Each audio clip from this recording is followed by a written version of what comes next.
जोहार एनटीआर, जोहार एनटीआर, जोहार एनटीआर।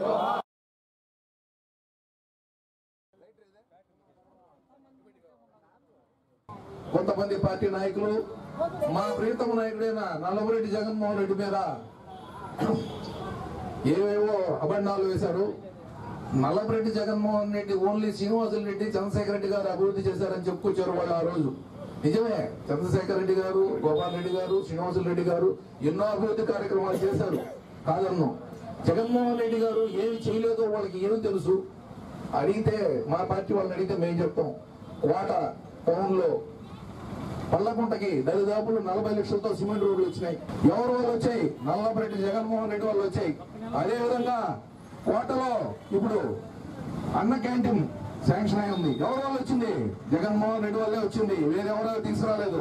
అదే విధంగా ఇప్పుడు ఫైర్ స్టేషన్ రోడ్డు రేపు ఎల్లుండో ప్రారంభోత్సవం చేయబోతున్నాం. అది కూడా మన కోటలోనే. ఈ అభివృద్ధి కార్యక్రమం కూడా ఆయన హస్తాలతోనే జరగబోతా ఉంది. ఇన్ని అభివృద్ధి కార్యక్రమాలు. అదేవిధంగా శ్యామసుందరపురంలో రోడ్లు, ఇళ్ల స్థలాలు దగ్గరలో ఇవ్వబోతున్నాం. ఎంతో మంది దగ్గర నుంచి అప్లికేషన్ ఆయన దగ్గరికి వచ్చున్నాయి. వాళ్ళందరికీ ఇళ్ల స్థలాలు అలాట్ చేయబోతున్నాం. అదేవిధంగా 2 కోట్ల రూపాయలతో మన జెడ్పీ స్కూల్లో ఇండోర్ స్టేడియం ఒకటి శాంక్షన్ అయింది. అది కూడా జగన్మోహన్ రెడ్డి పోరాట ఫలితమని మీరందరూ తెలుసుకోవాలని కోరుకుంటున్నారు. ఇన్ని అభివృద్ధి కార్యక్రమాలు చేస్తుంటే వీళ్ళు ఎవరు ఏం చేశారు? అంతా మేము చేస్తున్నాం. చేయండి, మీరు చేయండి, మేమేం కాదను, మిమ్మల్ని ఏమి అనం. ఎందుకంటే మంచి కార్యక్రమాలు చేస్తే మిమ్మల్ని కూడా మేము మీ వెనకాల మేము కూడా వస్తాం, కాదనం.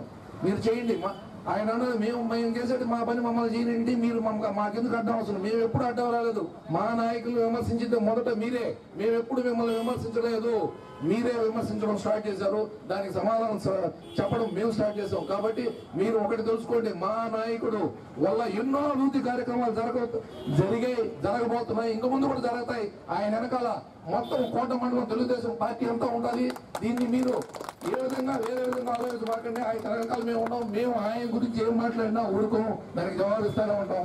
కాబట్టి ఇవన్నీ మానుకొని, ఈ విమర్శలు మానుకొని ఏదైనా అభివృద్ధి కార్యక్రమాలు చేయగలిగితే చేయండి. లేకపోతే మీ వల్ల కాకపోతే మాకు చెప్పండి, మేము చేస్తాం మీతో.